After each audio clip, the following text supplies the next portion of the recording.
건이와 브리수 안녕. 여러분 안녕하세요. 오늘 목요일이고요. 날씨 맑음입니다. 건강한 삶, 자율신경계의 균형 유지하기. 시작할게요. 인체에는 자율신경계라는 것이 있다. 우리의 의지와 관계없이 자율적으로 조절되는, 주로 내장기관을 무의식적으로 제어하는 역할을 맡고 있는 신경계다. 예를 들어 더우면 땀이 분비되고 호흡을 하고, 긴장을 하면 심장이 뛰고, 음식을 먹으면 소화시키는 일은 우리가 의도하든 의도하지 않든 모두 자율적으로 이루어진다. 자율신경계는 교감신경과 부교감신경으로 나뉜다. 교감신경은 두려움, 공포, 스트레스 등의 위급한 상황에 닥치면 그 상황에 대처하기 위해 근육을 수축시키거나 심장 박동수를 늘리는 등 빠르게 대응한다. 반면 부교감신경은 위급한 상황이 없는 편안한 상태에서 몸을 이완하는 역할을 한다.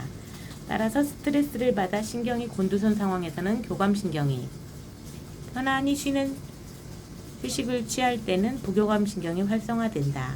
중요한 것은 이 두 가지 신경이 균형을 이뤄야 우리 몸이 건강하다는 점이다.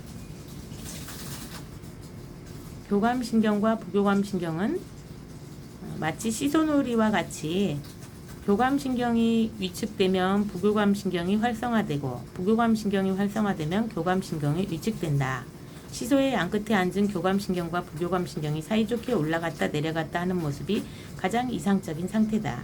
만약 이 두 가지 신경계가 균형을 이루지 못하면 식욕이 제대로 조절되지 않아 과도하게 음식을 먹게 되고, 이것이 체지방을 늘리는 부작용을 일으킨다.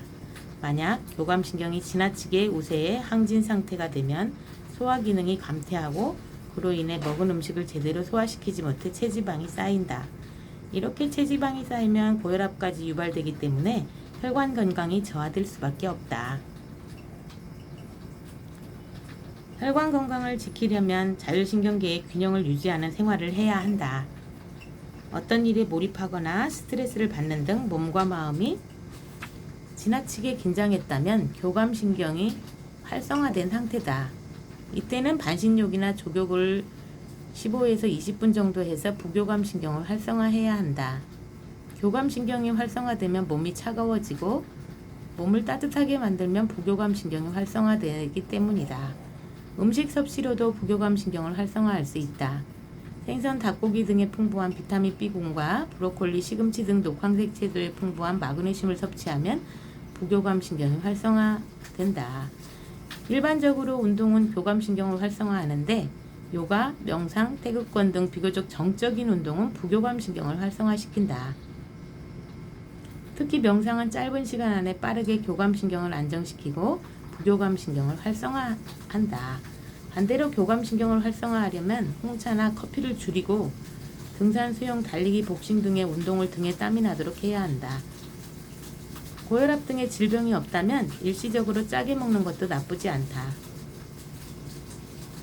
일상에서 자신의 상태를 관찰하면서 필요한 음식을 적절하게 섭취하고 운동을 꾸준히 한다면 자율신경계의 균형을 어렵지 않게 유지할 수 있다. 이 책을 읽으면서 저랑 가끔 취미활동으로 보드게임하는 지인 선생님 생각이 났어요. 선생님은 가끔 다리에 쥐가 나서 이렇게 고통스럽다고 저한테 말했는데요. 혈액순환? 혈관이 조금 고지혈증도 위험한 정도인지 있다긴 것 같고, 그래서 선생님 굉장히 음식을 신경 써서 드시는 편인데, 다만 걱정되는 게 염분 섭취를 굉장히 조심하시더라고요. 근데 오늘 내용에서 만약에 그 선생님이 정말 고혈압이 아니라면 일시적으로 짜게 먹는 것, 이 부분에서 그 선생님 생각이 났고요. 여러분도 교감신경, 부교감신경, 자신이 너무 이렇게 마음이 붕붕 떠 있다든가 이러면 교감신경이 좀 활성화되어 있는 편이라고 이해하면 될 것 같아요. 너무 축 처져 있고 가라앉아서 우울을 한 정도가 있다면 부교감신경이 좀 활성화돼서, 그러니까 교감신경을 조금 활성화할 수 있도록 좀 노력하면 될 것 같고요.